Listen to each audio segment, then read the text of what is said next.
I'd say rooming with Cleopatra and Helen of Troy forever is hands down the one I'd pick. So Dante faints. So what? It's just constant wind. How is that punishment? I don't know.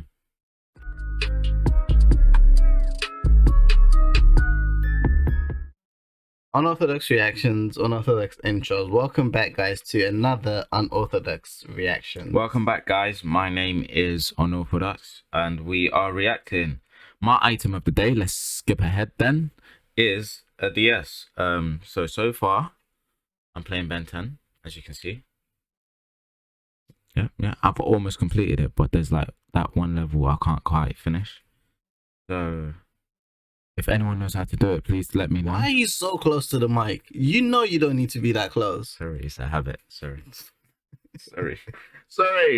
Anyway, what's your item of the day then? Anyway, my item of the day is this. Can you guys guess what it is? We're gonna do a little unboxing here. Yeah. Oh, I didn't choose him. There we go. Oh my god. Right there. Yeah, it's a harmonica. No one cares. Little known fact, when you're a bit down, these help you out a lot to express your feelings, you know how it goes, like. Anyways, without further ado, let's get right into the Guys, I've almost completed. I mean, we haven't even introduced the video. Oh yeah, sorry, I've almost completed the level. Sorry guys. I'm just trying to, look. In case you just want to see. No one cares. Chill. Today we are going to be watching a overly sarcastic production video, and it is classic summarized story of Dante's Inferno, which is, I believe, what is it, like is it the 7 stages of hell or like the 9 stages of hell? I'm not sure, but it's like the different stages of hell, according to some chick called Dante, I guess, or guy, I don't know.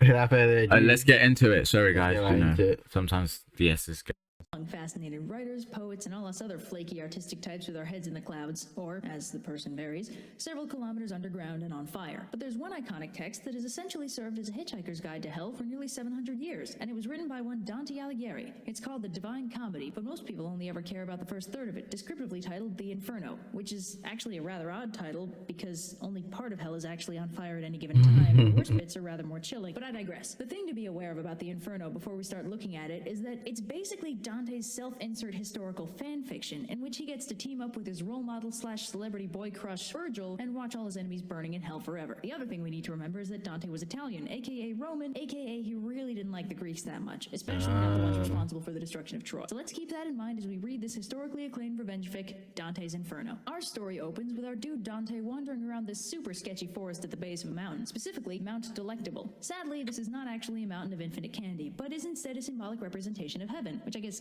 could hypothetically be a mountain of infinite candy, but somehow I feel that my dentist would disagree with my analysis. Having nothing better to do, Dante tries to climb this mountain, only to find that because he is somehow unworthy, his progress is blocked by a ferocious panther, a lion, and a she-wolf. And then Virgil shows up. For those who don't know, Virgil is this ancient Roman poet who, among other things, wrote the Aeneid, and Dante just happens to be his #1 fan. So Virgil's like, looks like you're too lame to go to heaven. Fortunately, your dead girlfriend Beatrice has sent me to help toughen you up. And Dante's like, Virgil senpai, I'm your biggest fan! So Virgil leads Dante away from the mountain and down into a one-on-one guided tour of hell. First, they come to a gate with a long, complicated inscription that ends in the now iconic line, "Abandon all hope, ye who enter here." So Virgil's like, all right, Dante, welcome to hell. And Dante's like, hey, why do I hear so much screaming? And Virgil's like, I said welcome to hell, idiot.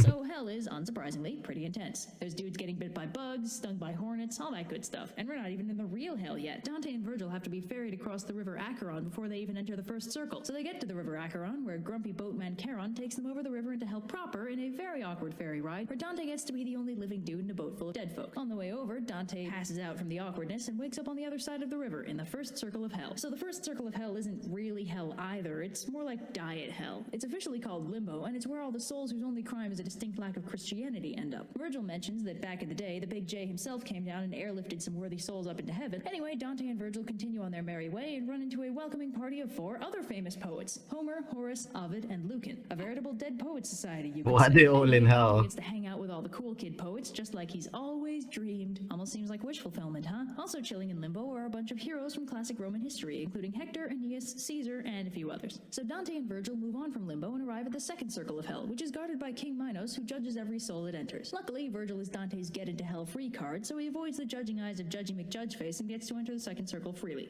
Lucky him. So the second circle is rather windy and dark, and this wind, in fact, is the punishment for those souls in the second circle who are sent there because of their lustfulness. So, unsurprisingly, it's filled to the brim with some of history's sexiest ladies, along with Paris and Achilles for some reason. Yeah, I'm not gonna lie, of all the potential eternal punishments someone could suffer, I'd say rooming with Cleopatra and Helen of Troy forever is hands down the one I'd pick. So Dante faints. So what? It's just constant wind. How is that punishment? I don't know. I don't know. Because, Maybe they previously can't stated, get he makeup was a total on. wimp. Although he wakes up shortly thereafter, and they head off to the third circle, where it rains all the time as a sort of environmental punishment for gluttony. I don't really get this punishment. I don't get any of the punishment so far. far. How it symbolically connects. Whatever. So Yeah. they move on to the fourth circle, which is guarded by Pluto. What are you talking about? The 7 deadly sins? No, the 7 stages of hell. Oh, I thought you were talking about 7 deadly sins before. No, Sorry, I zoned out when these are technically. I think he is referencing Yeah, like the yeah, 7 yeah, deadly yeah, sins, yeah. but he's doing as like Yeah. the stages do, that they yeah. go to in hell and what happens in it and stuff like that. Who's generally considered to be the Greek god of wealth, but has here been downgraded to the much less impressive status of prison warden of the fourth circle of hell, where greed is punished. And the fourth circle is pretty weird, even by hell standards. The souls that end up here are forced to roll huge rocks at each other in some weird, inefficient parody of jousting, and this sounds less like a hellish punishment. That's and more called like gym an activity class. From my middle school gym class. I was gonna say Bad example. The witness seems to yeah. get to Dante and Virgil too, who zip off to the river Styx, which is apparently between the fourth and sixth circles of hell, rather than around the borders of Hades. Who knew? So the Styx, aka the fifth circle of hell, is home to a continuous underwater fistfight between all the souls whose sin was wrath, while those suffering from wrath's emo cousin sullenness just kind of sink to the bottom and wait for someone to notice how grumpy and tormented they are. So Dante and Virgil get ferried across the Styx by this grumpy devil named Phlegyas, and after a brief interruption where Dante is accosted by this one dude he sort of knows, and side note, this happens a lot, by the way, I'm skipping over most of that, so they arrive at the far shores of the Styx and start approaching the city of Dis, where the bottom 4 circles are located. The primary defining feature of Dis is that it's almost entirely on fire, and that it's guarded by some extremely grumpy fallen angels who really don't feel like letting Dante and Virgil all up in their city. Virgil tries to talk them down and ends up getting set upon by the Furies for his trouble, and in my experience, this is how most bureaucratic processes end up. So the Furies threaten to sick the Medusa on our dynamic duo, and Virgil covers Dante's eyes to protect him, when a literal Deus Ex Machina appears in the form of a friendly angel sent from the big man himself, who opens up the gates of Dis for them, then lays a sick verbal smackdown on the various demons that were menacing our heroes, and then vanishes back from whence he came. So our heroes finally enter the hell city of Dis. Lucky them. Anyway, the first thing they see in Dis is the sixth circle of hell, which is full of heretics and flaming coffins. Charming place, really. That So is a chats with couple of friends. major step up from the other punishments. Like They were very chill. facts. Coffin residents felt who aren't like super a stoked to chill see him. zone. Stoked? Get it? Because they're on fire? I'll see myself out. So at this point, they're nearing the bottom levels of hell, so the circles are getting a lot smaller and closer together. And Virgil warns Dante that they've also entered the bad neighborhood part of hell, and from this point forward, he shouldn't make eye contact or talk to any of the souls he sees. Virgil also explains that the seventh circle is reserved for the violent, which is a staggeringly broad category, as it includes people who defy God by blaspheming or defiling nature. And yes, I choose to interpret defiling nature as a broad category, including, but not limited to, littering. Anyway, I knew Virgil it. and Dante run into the Minotaur, who inexplicably guards the seventh circle and is even more inexplicably sporting about letting them pass. And it's not just the Minotaur. The seventh circle is overall actually pretty cheerful from the get-go, full of friendly centaurs who aren't even being punished for anything. They're holding down stable jobs now, and all they have to do to get that monthly paycheck is to shoot arrows at any unfortunate souls that manage to escape the boiling river of blood. Yeah, I Okay. forgot about that. This is hell after all. So yeah, the aforementioned River of Blood is full of the violent conquerors of the past, including Alexander the Great, Attila the Hun, and some bloke Dionysius, not to be confused with the perpetually drunk slash hungover Dionysus. Greek deity Dionysus. Anyway, the friendly centaurs help them across the river, and they end up in a terrifying forest full of poison thorns and harpies. Yay! And to make matters worse, all the trees used to be people. Yes, Oh. this is the proverbial suicide forest. wailing where everyone tree. who commits violence against themselves ends up. Yep, the seventh circle of hell has just been a barrel of laughs so far. So Yeah, Dante returns God the leaves to one dang. of the trees and they go on their merry way. Things start to heat up when they get to the innermost part of the seventh circle, a giant desert where it continually rains fire. reserved That's for so persons crazy to be blasphemous and punished people who for don't pick up committing their trash. suicide. Dante runs into an old teacher of his who's really What do you mean? That's such a crazy thing. I feel like that's a mental weakness that shouldn't be punished. I don't know. Yeah, because you never know what, like, obviously we don't know, but obviously the higher power knows what someone's going through to commit suicide, and therefore shall understand the reasons as to why they felt as though they no longer belong You almost had a good point Yeah, there. You no, kinda but messed they no that up. longer belong like on Earth. Do you get what I mean? If you take Yeah, your own but I life, think that's you a get big thing. punished because you kind of you put like death into your own hands in a way. Yeah, I Because I know think that. it's Yeah, kind of seen on the same level as murder. It's like taking someone's life, even if yeah, it's your own. I It's get still it, like but taking someone's I life get in it, it. but it's like But yeah, I can see where you're coming yeah, from. like But it's I don't set the rules. how can you? Yeah, like that's such a cruel punishment for them. Really only in hell because he's not exactly the straightest crayon in the box, but he's still a really swell dude. So they have a nice little reunion, and then Dante and Virgil continue on to the edge of the 8th circle, which is unfortunately a giant impassable cliff. But luckily for our heroes, Garion, a friendly neighborhood monster, shows up and kindly drags them down into the depths of hell. Lucky them. So Dante and Virgil arrive in the 8th circle of hell, reserved for people who commit fraud of various kinds. This part of hell What? is officially called the Malebolge, and it's much closer to the classic Hella Nigerians. Rude, rude. I've played. Them Fire and Ghanaians brimstone are hell dead. is the most that we've seen so far. In the outermost ring of the 8th circle, nasty-looking demons torment the souls here with scourges. Among several others, Jason, hero of the story of the Argonauts, is inexplicably stuck in this circle, supposedly because he seduced a couple ladies on his way to win the Golden Fleece, but honestly, he's most likely really there because Dante just really dislikes all Greek heroes. Like, all of them. More on that later. Farther into the circle is reserved for people who sell religious positions for money. There's a word for that, but who cares? Where such sinners are unceremoniously dumped headfirst into holes and have their feet set on fire. Here, Dante encounters a former pope who immediately accuses two other still living popes of also being guilty of his crimes. One could almost get They the probably impression see you that there Dante doesn't then. like these popes all that much, having consigned them all to hell in his personal self-insert historical crackfic. Onwards and upwards, or maybe downwards, to the next part of the 8th circle. The sinners here are all sorcerers, astrologers, and false prophets, and everyone here has been punished by having their heads twisted around backwards. Dante's like, no, how horrible, and Virgil's like, boy, how dare you pity dead dudes, they wouldn't be here if they didn't have it coming. And in this part of hell, we find yet another of our favorite Greek heroes, in this case, the prophet Tiresias, who, for the crime of being blessed with the gift of prophecy by Apollo himself, has had his head snapped backwards forever in the 8th circle of hell. Why is he Everyone getting finds this punished for stunningly that? unfair. Next, The heck? Dante and Virgil come to a lake of boiling tar, reserved exclusively for that special wicked breed of man, politicians. This one is What? by a nasty breed of demon called the Malebranche, one of whom pops up unexpectedly and drops a politician into the tar lake, scaring Virgil and terrifying poor Dante. Virgil makes Dante hide, then goes out to try and persuade the demons to let them pass, which they do, and they even offer to guide our intrepid duo across the tar lake. On the way, Dante encounters various politicians he especially dislikes, which the Malebranche are kind enough to pull out of the tar lake so they can talk to him. Of course, being demons, the Malebranche take the opportunity to shred the unfortunate politicians with tooth and claw, and unfortunately, one such politician escapes and dives back into the boiling tar, and when the demons try and grab him again, they get stuck themselves. Hilarious, right? It's What? classic routines like this that make this text such a classic How did the demons get stuck? If Just because they have to reach into the wood, Yeah, but or how like, did into they the get tar to stuck? get him, and then I'm guessing his hand slipped or something. yeah, but they Or should maybe just someone be pulled them in. immune. It's like They can't be immune to yeah, burning Hey. tar. yeah, but if they're working there, But I mean, they might be immune to the heat and the effects, but I don't think they can be immune to getting stuck. Like she said, they got stuck. She didn't say they died or like they suffered or anything. comedy. So Virgil and Dante try and sneak away from the now pissed off demons, but they don't get that far before the Malebranche decide that the See, they look like they're politicians chilling. have Dante's fault and start pursuing them. Virgil scoops up Dante and slides out of danger into the next part of the 8th circle, where the hypocrites go when they die. Everyone here gets to wear a big fancy gilded lead cloak forever. Get it? Because it's symbolic of their worthlessness? And just about the only interesting guy here is the one who was responsible for getting the big J crucified, one Caiaphas. So they hike over to the next part of the 8th circle, which is so far proving to be the largest... Wait, go back. Yeah, there's Everyone here a gets lot to wear a of big it. fancy gilded lead cloak forever. Get What? it? What? Is that the punishment? yeah. It's symbolic of their worthlessness.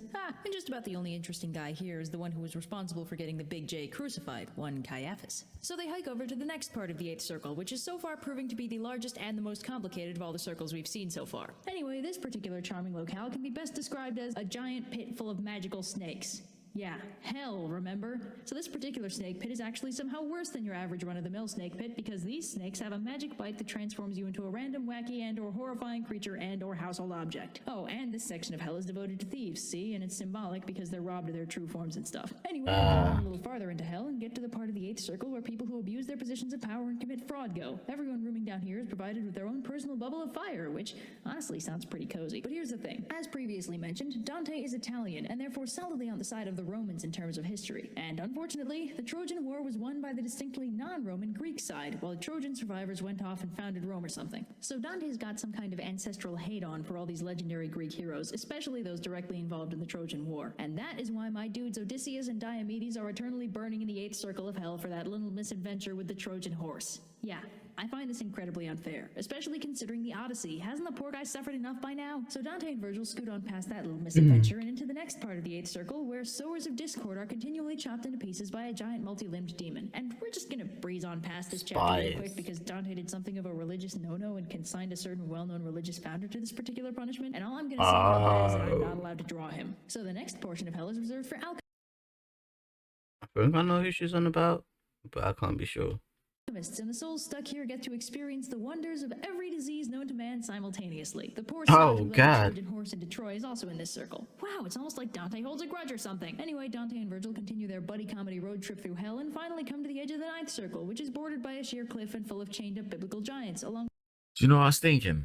Since we're on the topic of hell, would it be a cruel punishment if, like, let's say you died and your punishment was you kept reliving the day you died, or you had no idea?